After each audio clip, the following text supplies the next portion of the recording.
All right, welcome back to the broadcast. Thank you for staying with us. You are watching To The Point, and the conversation tonight is about HIV. Now, I am with Patricia Jacanaye. This is the project director at Mosaic at LVCT Health, and Doreen Moram, HIV advocate. Now, Patricia, before we let you go, how is the number in the regions? Is the spread specifically in the urban areas higher, or is it higher in the mashinani?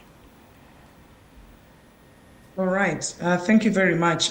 So looking at the landscape of Kenya, we usually say that our epidemic is concentrated among specific populations and in specific geographies. So if you're looking at the urban areas, the focus mostly is in the informal settlements, and there are obvious reasons for that. High rates of poverty, low sense of agency amongst the young people. And then when we go to the rural areas, again, we are looking at specific regions in the country where we see higher, new infections and people living with HIV, like the Nyanza region, and then you have other pockets within the country.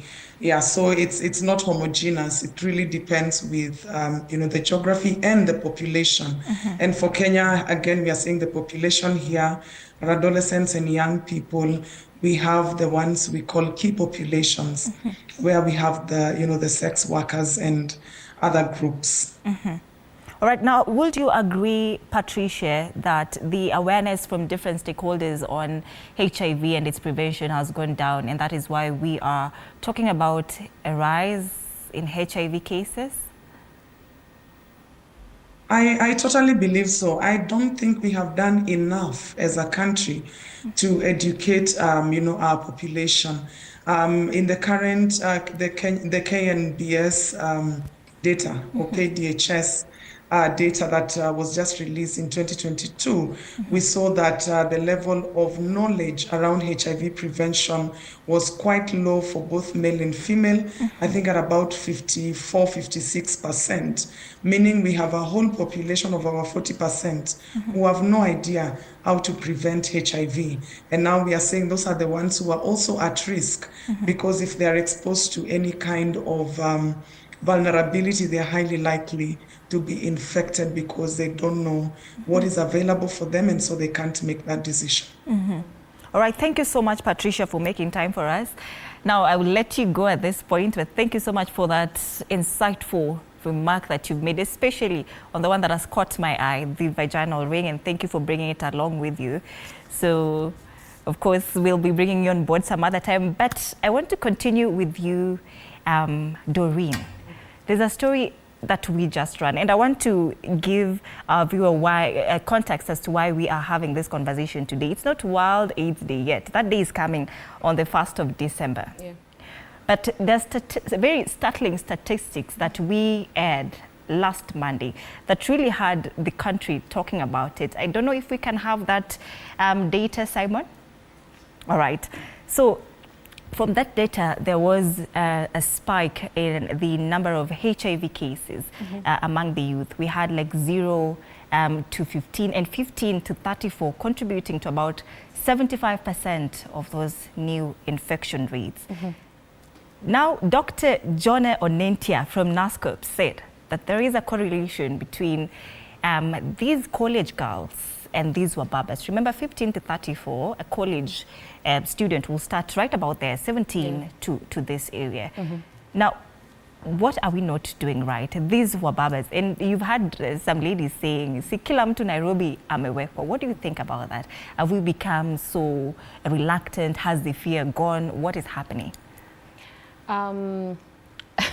We have not, I feel we have not talked about HIV in a long time. We have not made it everyone's business the way we did. You remember in the early 2000s, there were billboards, there were posters. Right. Everybody in a remote village knew about HIV. And then as time went by, ARVs came through, and then people started taking them, and now they were healthy, and AIDS was no longer killing people the way it used to. And we just said, yeah, now everybody knows. But now what we didn't understand is there was a stigma that was planted in people, a stigma that is associated with shame around the sex when it comes to getting HIV. So even now when you look online, you'll see people say, hey, watu ni wagonjwa huku nje mjichunge. But it literally ends there. So watu ni wagonjwa, and then what do you do? Because you can't stop people from having sex.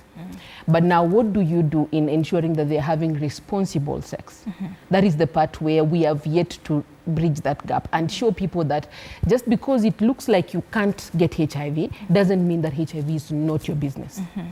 You, from the back of your head, you'd be like, mi si kitu inanisumbua. But it actually ni kitu inakusumbua because you are at risk one way or another of getting HIV. When it comes to the pandemic in correlation with they're called, I don't know, they're called intergenerational relationships. There's a name given to them. Gen but Z, the Wababa, the Sponyo, side chick sort of situation. It also goes down to, and I usually give this example, where, for example, this man has money. They have removed you from Nairobi to Dubai. You're not going to reach Dubai and then now start negotiating for safe sex in Dubai. Because they have power. There is that power dynamic that you don't share. And this is something even when I do advocacy on my social media, I tell the girls and even the women, because you are more at risk of getting HIV, whether you like it or not. It's biological, you are more at risk of getting HIV. So your agency comes in with accessing HIV prevention methods. If you know well that you cannot negotiate for safe sex with this person using a condom, then you go for PrEP. If the risk already happened, then you go for PEP. Most times, especially on Monday mornings, my social media, especially my DMs, are usually very crazy because now you find a girl sending me some random pill and they're like, tell me, is this an ARV? And I'm like, how? I don't know. She's like, I was cleaning my boyfriend's house and I found this and I don't know. And I asked him and they say he does not have HIV, but I do not understand. So you see, that girl does not have agency because this person has already assured them that I do not have HIV. So they did not take an extra mile of saying, just because they said they don't have HIV doesn't mean they actually don't. Let me go for PrEP. Or let me go for PEP. And when we finally have the vaginal ring and we have the injectable PrEP, because they're coming next year, how do we get this population to go for them? Because now these are discrete methods that you can use them, have your person, and you don't have to have, because I realize that a lot of people don't have that HIV conversation in their relationships. It's sad, but it's what happens. Like HIV it comes after maybe a risk, and then somebody is like, oh my God, I didn't know this person has HIV. Because that is how badly we have not normalized the HIV conversation. If we made prevention accessible, where even healthcare workers are supportive that you've come to hospital, you've told them, hey, I've come for PrEP. I don't need to tell you that niko na mbaba. So the thing is, most of these young girls don't go for the prevention because ataulizwa. Kwa nini unafeel unataka PrEP? Ulifanya nini? Ulifanya nini? Ama unafanyanga nini? And then now, you know, it throws them off and they're like, okay, this is not why I came here. So obviously they stay away from getting PrEP. So if we actually made even our healthcare facilities accessible and friendly enough for young people and tell them, hey, PrEP is for everyone. Go there, get your PrEP. It will prevent you from getting HIV. Remember, the more people we prevent, the more money we save on the people who are going to be on treatment. Because treatment is lifelong and that is a whole investment. Now, Doreen, has ARVs made Kenyans reluctant? Because now we have, mtu atasema, hii ni kama, I saw a comment, someone said, HIV sahi ni kama homa. So would you say that this existence of treatment ARVs has made Kenyans reluctant? Sort of, which is a good thing and a bad thing. It's a good thing because this person knows that I'm going to take ARVs at the end of the day if in case I turn positive. But remember, some of these things are easier said than done. We have seen the reason why we still have AIDS-related deaths in an era where we have ARVs is because there is stigma and there is denial. And these people, when now the rubber meets the road, then they're like, but it has made them, that reluctance of, kuna dawa. which is not a bad thing. But we also need now to ensure that there's a lot of education around prevention to show them that, hey, it is better to prevent, because at the end of the day, HIV does not have a cure yet. So yes, we have ARVs, and in case you turn positive, you can access ARVs. But before that, this is what you can do to ensure that you are reducing HIV-related risks in your life. But you're talking so much about stigma. But in this day and age, when I scroll on TikTok, social media, I see that even I saw a comment here from the story I did, that these young girls are only scared of pregnancy, but not HIV. Yeah. Now, we see that these girls right now are very much free to talk about being HIV positive, HIV matters. So where does this stigma stem from? The stigma is still there. It has reduced. It's not the way we used to have it back then, where people wouldn't greet you or people wouldn't share utensils and stuff. Now the stigma has gone to a point where we have both the society and the self. So as I told you, it is easier said than done.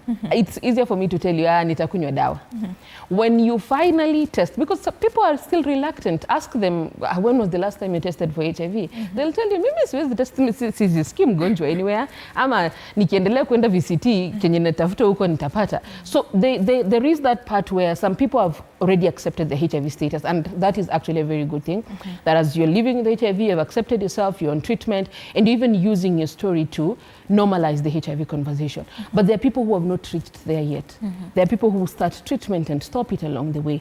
There are people who know their status and have never even started medication. There are people who are yet to even face a HIV test in their lives. A lot of people say, yes, and it's a lot of talk among the adults and girls and young women, that having a baby is easier than, having HIV is easier than having a baby. But also remember, these are the same people. I don't know whether you saw the trend on TikTok on chorea, where we're now trying to normalize teenage pregnancy. So you see, they're trying to normalize HIV, but when finally though that test comes and it's 2 lines, it's not the same. They forget that they once said, I would rather have HIV than have a baby. So that is why we need to ensure that we make HIV everyone's business. We really need to. All right. Now, the rain time is not on our side. There's so much that I would want us to talk about, including the decline in HIV education. And there's a comment from that story that said condom prices have also gone up. And then there's also a comment that says you as HIV advocates are only focusing on these urban areas, and you're leaving behind these people in the rural areas who are very, very innocent. So in your parting shot, as you wind up in 1 minute, just wrap it up. So there is a lot of work that needs to be done. We have 5 years before we reach 2030, which is when we are supposed to end AIDS as a public health threat. And it's a big goal. It is a very big goal. So we have left some voices behind. I am hoping, because now, for example, this World AIDS Day, we're focusing on the men and boys.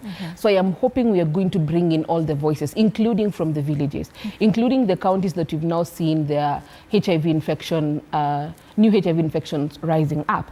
So I am hoping in the next 5 years, in this race towards 2030, we are actually going to leave no voice behind, and also increase the education on HIV and make it everyone's business. Because HIV has changed, it's time we also help people to unlearn and relearn what has changed.